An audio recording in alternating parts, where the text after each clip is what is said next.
নতুন নির্বাচন কমিশনে আস্থা রাখতে চায় বিএনপি। কাজের মাধ্যমে নিরপেক্ষতার প্রমাণ দেওয়ার আহ্বান।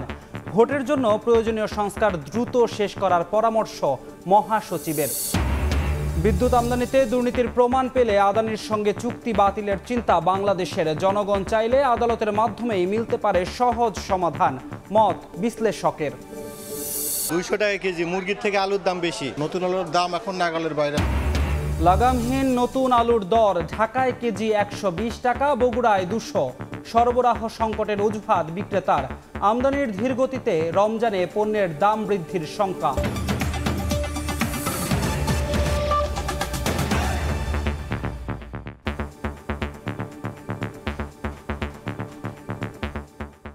প্রবাসী সময়ে সঙ্গে আছি আমি ধ্রুব ব্যানার্জি।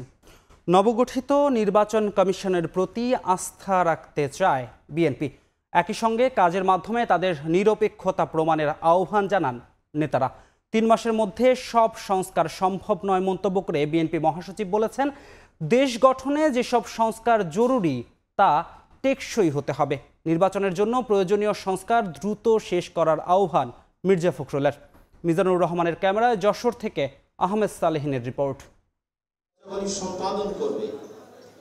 16 বছরে আওয়ামী লীগ সরকারের দুঃশাসন, অনিয়ম, দুর্নীতি এবং ফ্যাসিবাদের বিরুদ্ধে দীর্ঘ আন্দোলন এবং আজকের প্রেক্ষিত শীর্ষক নাগরিক ভাবনা নিয়ে সুধী সমাবেশ যশোর জেলা পরিষদ মিলনায়তনে। জেলা বিএনপি আয়োজিত এই অনুষ্ঠানে যোগ দেন জেলার সুশীল সমাজের প্রতিনিধি সহ বিভিন্ন শ্রেণী পেশার মানুষ। অনুষ্ঠানে অংশ নেন বিএনপি মহাসচিব মির্জা ফখরুল ইসলাম আলমগীর। জুলাই বিপ্লবে হতাহতদের পরিবারের প্রতি সমবেদনা জানান তিনি। পরে মির্জা ফখরুল বলেন, মাত্র 3 মাসে আমূল পরিবর্তন সম্ভব নয়, তবে সংস্কার হতে হবে টেকসই। একটা সুষ্ঠু আবার সকলের লোককে নির্বাচন হওয়ার জন্য যে বিষয়গুলো খুব জরুরি, যেমন নির্বাচন ব্যবস্থা, যেমন আইন শৃঙ্খলা বাহিনীর সংস্কার, প্রশাসনের সংস্কার, বিচার বিভাগের সংস্কার, অর্থনীতির ন্যূনতম সংস্কার, এই বিষয়গুলো করে আমরা একটা নির্বাচনে যেতে পারি। নতুন নির্বাচিত সরকার যেই আছে তারা এসে নতুন করে ওই সংস্কারগুলো বাকিগুলো তারা করবে। মুক্তিযুদ্ধকে বাদ দিয়ে চিন্তা করা সম্ভব নয় উল্লেখ করে তিনি বলেন, আওয়ামী লীগ গণতন্ত্রে বিশ্বাস করত না, শুধু লিখনিতে ছিল গণতান্ত্রিক। আমরা 71কে বাদ দিয়ে চিন্তা করতে পারি না।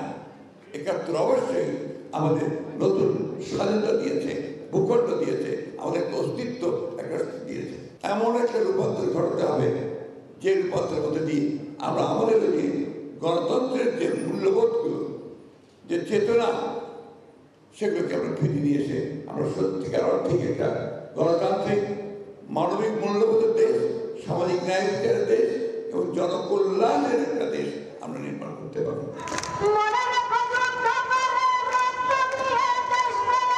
এদিন জুলাই বিপ্লবে রিকশা চালক হত্যার প্রতিবাদে নয়াপল্টনে বিএনপির কেন্দ্রীয় কার্যালয়ের সামনে এক বিক্ষোভ সমাবেশে দলটির নেতারা বর্তমান সরকারের কয়েকজন উপদেষ্টার কাজের ধীরগতি নিয়ে প্রশ্ন তোলেন। কয়েকটা আপনার সুখে থাকা উপদেষ্টা এসে বড় বড় কথা বলবে আর তারা নিজের মতো করে যা ইচ্ছা তাই করবে, এইটা চলতে দেওয়া যেতে পারে না। নির্বাচন কমিশনের উপরে আস্থা রাখতে চাচ্ছি, তবে আমাদের অনুরোধ থাকবে যে কথা কম বলে বেশি কাজ দিয়ে সেটা প্রমাণ করার চেষ্টা করা উচিত। শুরু থেকেই একটু কম কথা, একটু বেশি কাজ, তাহলে আমরা আশান্বিত হব। অতি দ্রুত প্রয়োজনীয় সংস্কার করে নির্বাচন দিতে অন্তর্বর্তীকালীন সরকারের প্রতি আহ্বান জানান বিএনপি নেতারা। আহমেদ সালেহিন, সময় সংবাদ, যশোর। ইসি গঠনের মধ্য দিয়ে শুরু হয়েছে নির্বাচনী প্রক্রিয়া। এখন ধাপে ধাপে ভোটের দিকে এগিয়ে যাবে অন্তর্বর্তী সরকার। একথা জানান বেসামরিক বিমান পরিবহন ও পর্যটন উপদেষ্টা AF হাসান আরিফ। এদিকে প্রধান নির্বাচন কমিশনার AMM নাসির উদ্দিনের নেতৃত্বাধীন নবগঠিত নির্বাচন কমিশনের শপথ আগামী রোববার। 2014, 18, 24 এই 3 নির্বাচনে ব্যাপক অনিয়ম ও ভোট চুরির অভিযোগ রয়েছে।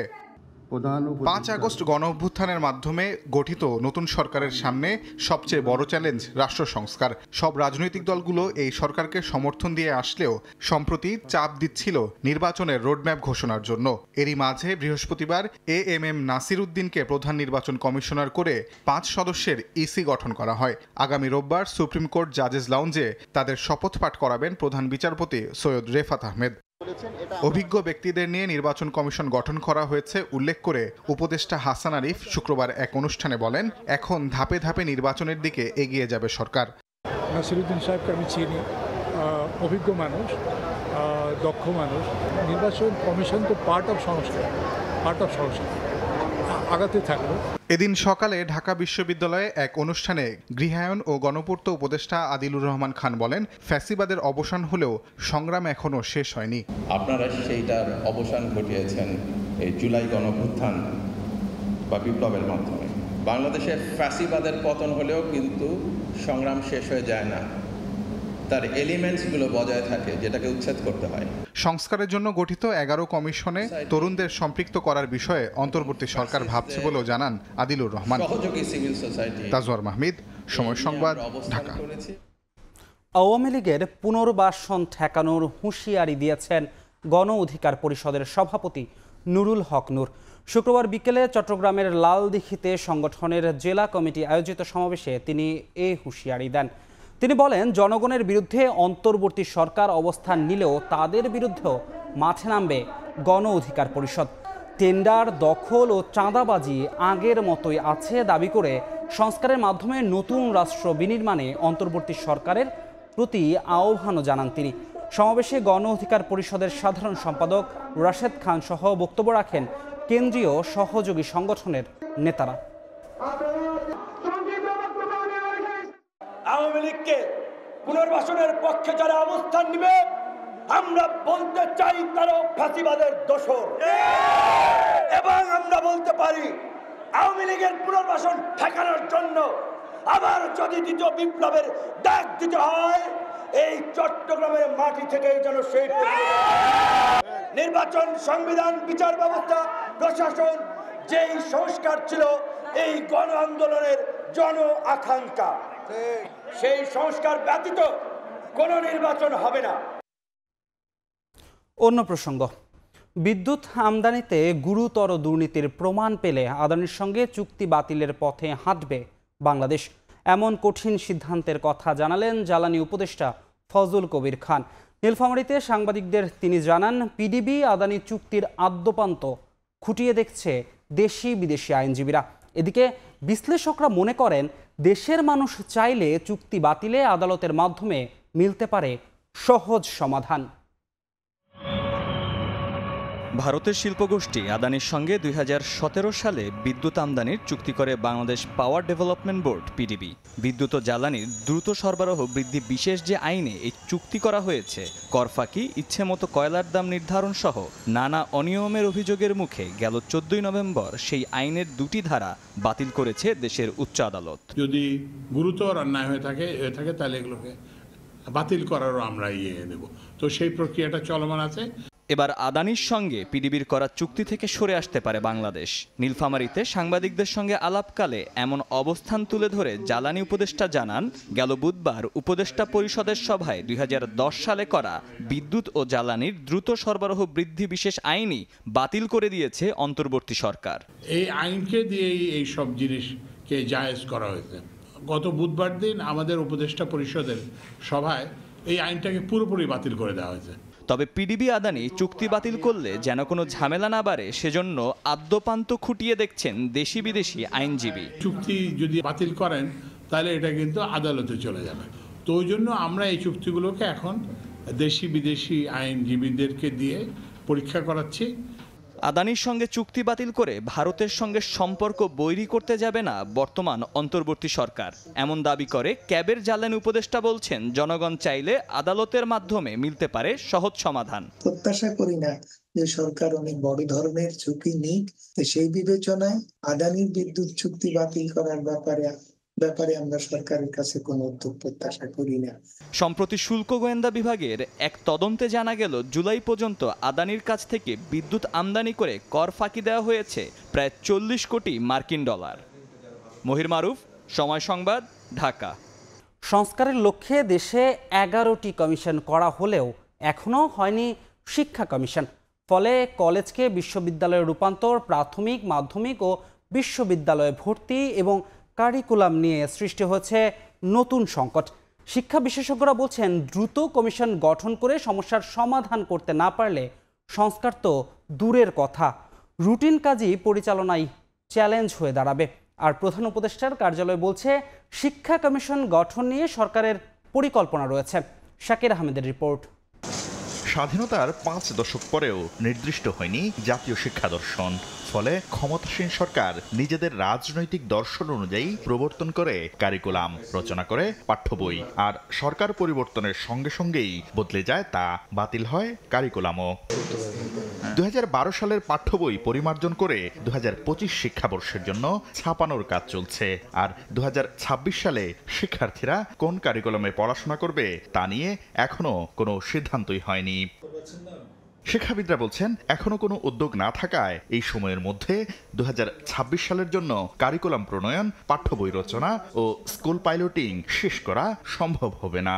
এখনই উত্তম সময় সেই পরিকল্পনা গ্রহণ করবা, না হলে 2026 সালেও কোনো রকম জোড়াতালি দিয়েই এই শিক্ষা ব্যবস্থা পরিচালিত হবে। বিশেষজ্ঞরা বলছেন, শিক্ষা কমিশনের মাধ্যমে জাতীয় শিক্ষা দর্শন প্রতিষ্ঠা করতে না পারলে সংস্কারের লক্ষ্য অর্থহীন হয়ে পড়বে। একটি হোলিস্টিক এডুকেশন কমিটি হতে পারে বা কমিশন হতে পারে, তাদের আন্ডারে কতগুলো সাব কমিটি বা টাস্কফোর্স করে টোটাল জিনিসগুলোকে নিয়ে এসে সরকারকে দ্রুত উদ্যোগ নিতে হবে। প্রধান উপদেষ্টার কার্যালয় বলছে, কমিশন গঠনের পরিকল্পনা রয়েছে তাদের। শিক্ষার অবশ্যই এটা কাজ হবে, বাট এটা কখন এই কমিশনটা হবে এখনো এটা ডিসিশন হয়নি।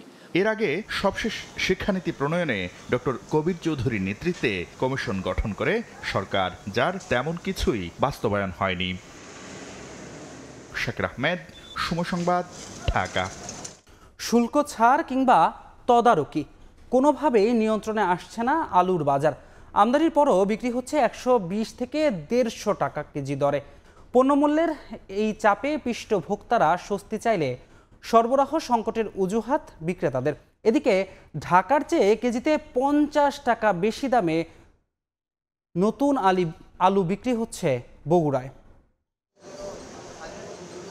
46 টাকার যৌক্তিক মূল্যের পুরান আলু 70 থেকে 80 টাকায় কিনতে যখন ক্রেতার নাভিশ্বাস, তখন ঢাকার বাজারে নতুন আলু বিক্রি হচ্ছে 120 থেকে 150-তে। 130 টাকা কিনছি নতুন আলু, আর পুরান আলু দেশি আলু কিনছি 100 টাকা কেজি। দাম বাড়তি অনেক বাড়তি দাম, সবই বাড়তেছে। আমরা বলতেছি কম, বলতে একটার দাম কমছে, একটার দাম বাড়ছে, আসলে তা না। 120 টাকা। আমার এই বয়সে আলু কোনোদিন কিনি নাই, আমরা ফার্স্ট আমরা কিনি, কি করার পরিস্থিতি শিকার। আমরা দাম বলতেই ভয় পাই, সত্যি। যেটা পুরাতন আলু সেটা তো ঘরে রাখা যাচ্ছে না, কিছুদিন পরেই এটা থেকে গাছ বের হয়। 1 বছরের বেশি সময় ধরে এই পণ্যের দাম নিয়ন্ত্রণে ব্যর্থ হয়ে সম্প্রতি শুল্ক কমানো হয় আমদানিতে, কিন্তু এর সুফল পাচ্ছেন না ভোক্তা। বিক্রেতারা বলছেন, দেশি জাতের সরবরাহ না বাড়লে স্বস্তি ফেরাতে পারবে না ভারতীয় আলু। পুরান আলুর ক্রাইসিস, বিছন নাই, বিছনের প্রভাব, এই কারণে ওই বিছনওয়ালারা পুরান আলু কিনে নিতে আছে, এই কারণে পুরানের একটু দাম বেশি। আলুটার বিষয় হলো ইন্ডিয়ান নতুন আলু, তো এখন একটু দাম বেশি, 130 থেকে 140 টাকা বিক্রি হইতেছে। আমরা তো বেকায়দায় মার্কেটিং করতে হয়, কাস্টমার সাথে ঝগড়া করতে হয়। এই আলুটা ইন্ডিয়ার থেকে আসতেছে, আমাদের দেশে আলুটা আসলে অবশ্যই কমবো, এখনো এই বন্ধু এখনো কমে না। আরো বেহাল দশা বগুড়ায়। 1 কেজি নতুন আলুর দাম পড়ছে 160 থেকে 200 টাকা। ক্রেতারা আকাশচুম্বী বললেও বিক্রেতারা বলছেন, গেল বছরের তুলনায় অনেকটাই কম দামে বিক্রি করছেন তারা। 200 টাকা কেজি, মুরগির থেকে আলুর দাম বেশি। এটা আমাদের জন্য অনেক কষ্টকর হয়ে যাচ্ছে। নতুন আলুর দাম এখন নাগালের বাইরে, আমাদের পক্ষে এই নতুন আলু কেনা এই পক্ষে সম্ভব নয়। প্রতিবারের তুলনায় এবার কমে আসছে। প্রতিবার যেরকম 300 350 টাকা এগিয়ে থাকে, এবার 160 180 এর ভিতরে আছে। তবে টিসিবির তথ্য বলছে, গত বছরের একই সময়ের তুলনায় এবার আলু বিক্রি হচ্ছে 40% বেশি দামে। আড়তদাররা জানান, দাম ভোক্তার নাগালে আসতে অপেক্ষা করতে হবে আরো 1 থেকে 1.5 মাস। বাজারও আমদানি হচ্ছে না, আমদানিটা হবে ধরেন ডিসেম্বরের মাঝামাঝিতে। আমি আশা করি যে সপ্তাহ 10 দিনের মধ্যে আলু বাজার, নতুন আলু নামলে আলু বাজার স্বাভাবিক হয়ে যাবে। ঢাকা বগুড়া সবখানে কাঁচামরিচের দাম কমলেও চড়া মূল্যে বিক্রি হচ্ছে শিম, মূলা, বেগুন, বাঁধা ও ফুলকপি সহ বেশিরভাগ সবজি। ফরহাদুর রহমান, সময় সংবাদ, ঢাকা। মুন্সিগঞ্জে আমদানি করা বীজ আলু যেন সোনার হরিণ। এবছর প্রথমে 11,000 টাকা দরে মিললেও এখন গুনতে হচ্ছে দ্বিগুণ দাম। সেই সঙ্গে সারের দামও চড়া। এতে ক্ষোভ ঝরছে কৃষকের কণ্ঠে। তাদের অভিযোগ, সিন্ডিকেট করে বাড়ানো হয়েছে বীজ আলুর দর। আবু সাইদের ছবিতে নাসির উদ্দিন উজ্জ্বলের রিপোর্ট। আলু উৎপাদনের অন্যতম শীর্ষ জেলা মুন্সিগঞ্জে শুরু হয়েছে আলু রোপণের মৌসুম। বিস্তীর্ণ জমিতে কৃষক ব্যস্ত বীজ আলু রোপণে।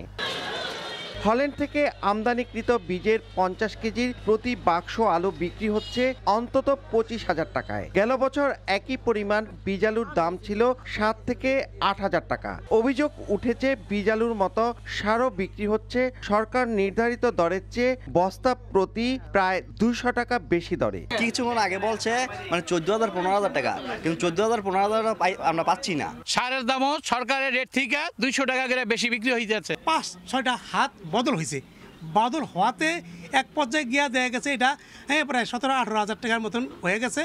পরে আরেকজনের নিচে আবার 21,000 টাকা কিনা। তবে বেশি দরে বিক্রির বিষয়টি গ্রহণযোগ্য নয় বলছে কৃষি বিভাগ। আপনারা সর্বোচ্চ বিক্রয় মূল্য বক্সের গায়ে লিখে দেন, এটার উপরে কোনো দামে বিক্রি হবে না। চলতি মৌসুমে আকাশ পথে 300 মেট্রিক টন এবং নৌপথে 350 মেট্রিক টন বীজ আলু হল্যান্ড থেকে আমদানি করা হয়। বীজের চড়া মূল্যের কারণে কৃষকের এখন নাবিশ্বাস অবস্থা। মুন্সিগঞ্জের টর্কি থেকে নাসির উদ্দিন উজ্জ্বল, সময় সংবাদ। রমজান সামনে রেখে সরকারের পক্ষ থেকে ব্যাপক প্রস্তুতির কথা শোনা গেলেও আমদানির তথ্য বলছে ভিন্ন কথা। ছোলা ছাড়া অন্য কোনো পণ্য আমদানির জন্য ঋণপত্র খোলা ও নিষ্পত্তির হার কমেছে।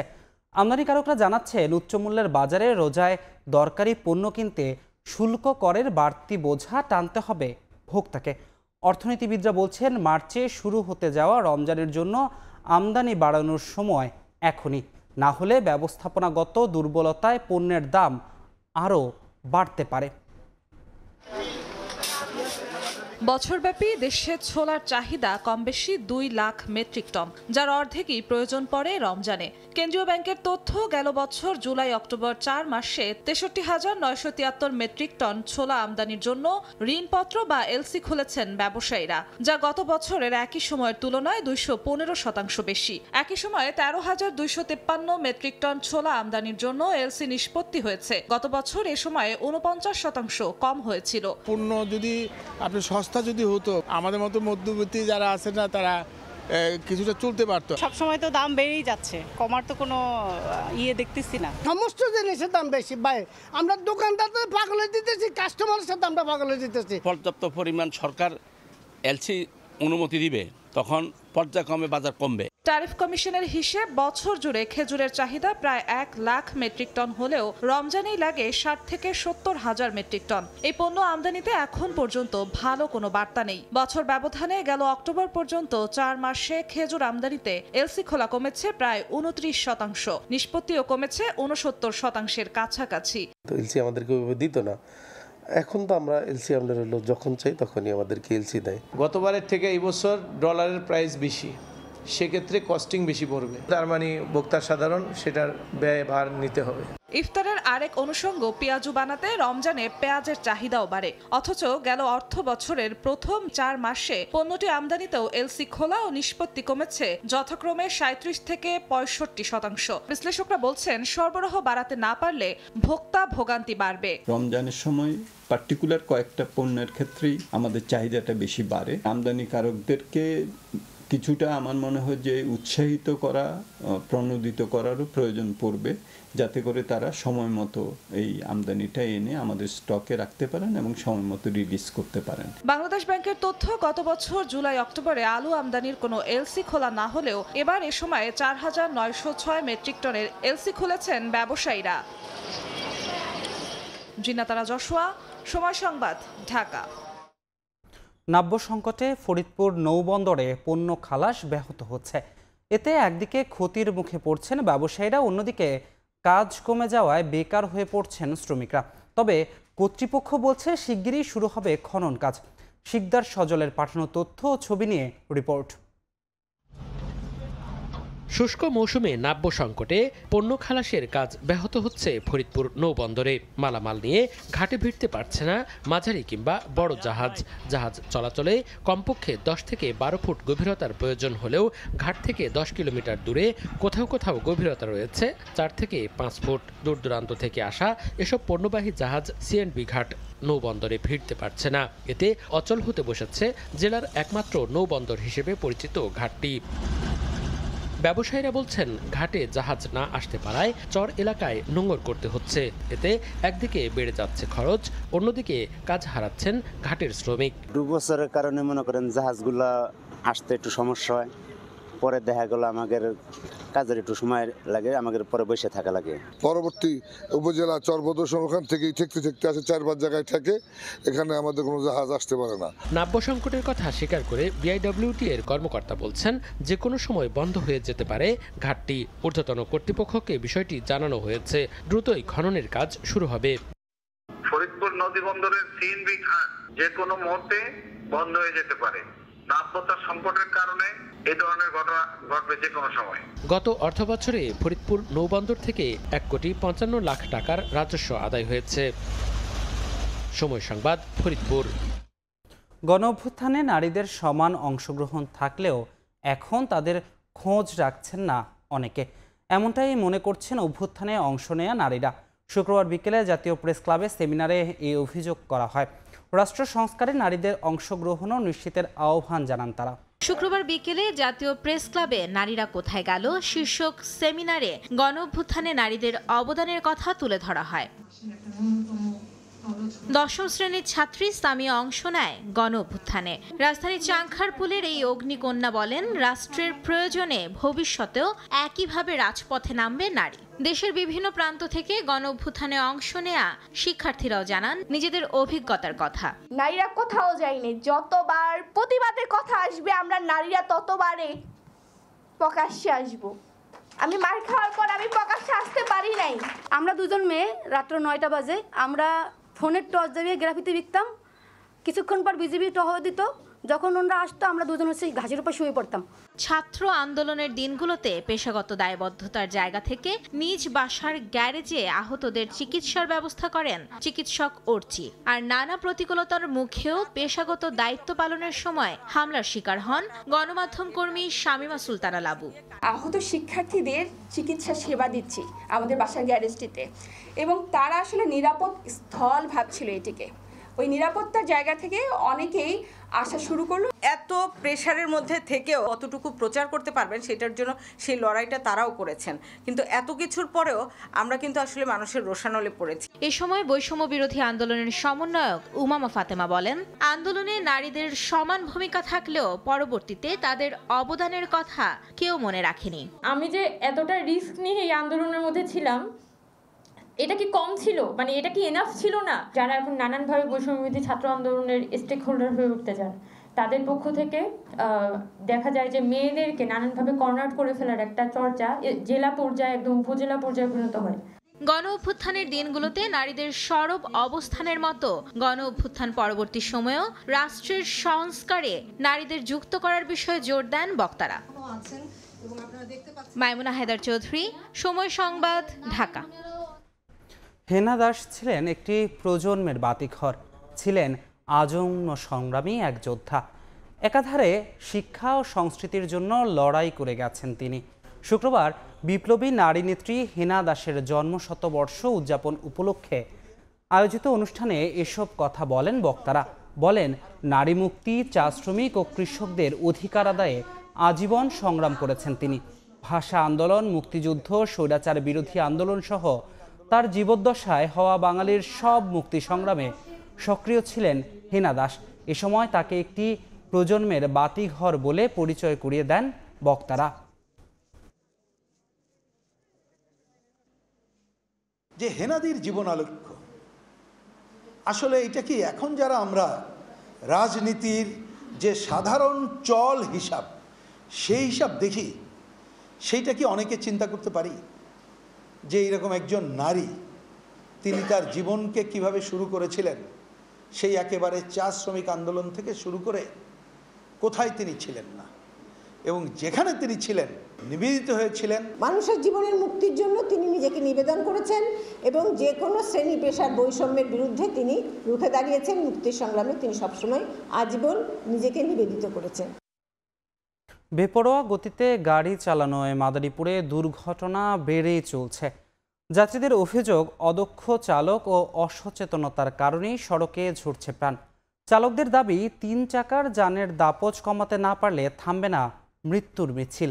হাইওয়ে পুলিশ বলছে চেকপোস্ট বসিয়ে আর্থিক জরিমানা সহ চলছে নানা কার্যক্রম। শাহাদাত আকনের ছবিতে সঞ্জয় কর্মকার অভিজিতের রিপোর্ট। কোনো নিয়মনীতির তোয়াক্কা না করেই যাত্রাবাড়ি ভাঙা এক্সপ্রেসওয়ে, ঢাকা বরিশাল মহাসড়ক ও মাদারীপুর শরীয়তপুর মহাসড়কে চালকরা বেপরোয়াভাবে গাড়ি চালাচ্ছেন। সরকারি আইন মানছেন না অনেক চালক, ফলে মহাসড়কে প্রায় ঘটছে ছোট বড় দুর্ঘটনা। এতে অকালে প্রাণ হারাচ্ছে মানুষ। যাত্রীদের অভিযোগ, অদক্ষ চালক দিয়ে গাড়ি চালানোতেই ঘটছে দুর্ঘটনা। তবে চালকদের দাবি, মহাসড়কে 3 চাকার যানবাহন দুর্ঘটনার অন্যতম কারণ। এই রোডের ভিতরে যেই পরিমাণ অটো আর ভ্যান গাড়ি চলে, তারা বেপরোয়াভাবে চলাফেরা করে। ছোট গাড়ি হুট করে সাইড থেকে আর কি সামনে পড়ে। মহাসড়কগুলোতে প্রতিদিন কয়েক হাজার মোটরসাইকেল চলাচল করে। একদিকে ওভারলোড, অন্যদিকে হেলমেট ছাড়াই ইচ্ছে মতো মোটরসাইকেল চালাচ্ছে তরুণরা। যে স্পিডে চলে, মানে কোনো গাড়ি, আমরা যে ছোটোখাটো গাড়ি, আমাকে একটু আর কেয়ার করে না, কার আগে কে ই করবে, এটার কারণে দেখা গেছে এই মুখোমুখি সংঘর্ষটা হয়। হাইওয়ে পুলিশ বলছে মহাসড়কে দুর্ঘটনা রোধে নিয়মিত অভিযান চালাচ্ছেন তারা। দুর্ঘটনা যেন শূন্যের কোঠায় নিয়ে আসা যায় সেই চেষ্টাটা আমরা দিনরাত করে যাচ্ছি। ঘন্টায় এক্সপ্রেসওয়েতে 80 কিলোমিটার, মহাসড়কে 60 ও আঞ্চলিক সড়কে 40 কিলোমিটার গতিবেগে গাড়ি চালানোর বিধি রয়েছে। দূরপাল্লার পরিবহনের সাথে পাল্লা দিয়ে চলে মোটর সাইকেল। বেপরোয়া হয়ে ওঠায় প্রায় দুর্ঘটনায় প্রাণ হারাচ্ছে মানুষ। এর শেষ কোথায়, এমন প্রশ্ন সচেতন মহলের। সঞ্জয় কর্মকার অভিজিৎ, সময় সংবাদ, মাদারীপুর। ছুটির দিনে কক্সবাজারে ভ্রমণ পিপাসুদের ভিড়। দীর্ঘ 4 মাস পর সাগর শান্ত হওয়ায় বালিয়াড়ি থেকে লাল পতাকা নামিয়ে ওড়ানো হচ্ছে লাল হলুদ পতাকা। মৌসুমের শুরুতেই পর্যটকদের ভিড় বাড়ায় খুশি ব্যবসায়ীরা। দিগন্ত বিস্তৃত স্বচ্ছ নীল জলরাশি, তার সঙ্গে অবিচ্ছিন্ন বালিয়াড়ি, প্রকৃতির অপার সৌন্দর্য দেখতে সৈকত শহর কক্সবাজারে ভিড় ভ্রমণ পিপাসুদের। পর্যটন মৌসুমের সাপ্তাহিক ছুটির দিনে যান্ত্রিক জীবনের অবসাদ কাটাতে ছুটে আসা মানুষের ঢলে সাগরটির রূপ নেয় জনসমুদ্রে। এই প্রথম ওয়াটার বাইকে উঠলাম কক্সবাজারে, অনুভূতিটা খুব ভালো ছিল। আমার সমুদ্র এমনি অনেক ভালো লাগে, আর আমি বারবার আসতে চাই সমুদ্রে। সেটা যে শুধু শীতের সময় তা না, শীত ছাড়াও আসতে চাই। পরিবারের সাথে সবসময় এরকম ফ্রি টাইম বা এরকম আনন্দ মুহূর্তগুলো আমরা শেয়ার করতে পারি না। ঢাকার ভিতরে যদি শীত থাকে, কক্সবাজারে সেই শীতটা থাকে না। বেসিক্যালি আমার ছেলের উদ্দেশ্যে আসা, ওর ফার্স্ট টাইম কক্সবাজার ভ্রমণ। শীত মৌসুম শুরু হওয়ায় সাগর এখন শান্ত। সাগরে পর্যটকদের গোসলে নামতে নিষেধের লাল পতাকা নামিয়ে উড়ানো হচ্ছে লাল হলুদের নিশানা। যে গর্তগুলো ছিল এগুলো আস্তে আস্তে ভরাট হচ্ছে এবং সাগর উত্তাল যে ছিল সেটা এখন কমে গিয়েছে, যার কারণে আমরা এখন আবার আগের মতো পর্যটকদের জন্য একটি সেফ জোন সিলেক্ট করে সেখানে লাল হলুদ পতাকা দিয়ে রেখেছি, যেটা আন্তর্জাতিক নিয়ম। আমাদের টুরিস্ট পুলিশ সবসময় নিরাপত্তায় নিয়োজিত থাকেন। নোনা জলের সমুদ্র স্নানের পাশাপাশি পর্যটকরা ঘুরছেন মেরিন ড্রাইভ, পাতুয়ার টেক, ইনানি, লাল কাঁকড়ার বীচ ও হিমছড়ির সুউচ্চ পাহাড়ে। সুজাউদ্দিন রুবেল, সময় সংবাদ, কক্সবাজার। এই ছিল প্রবাসী সময়ে। সঙ্গে থাকুন সময়ের।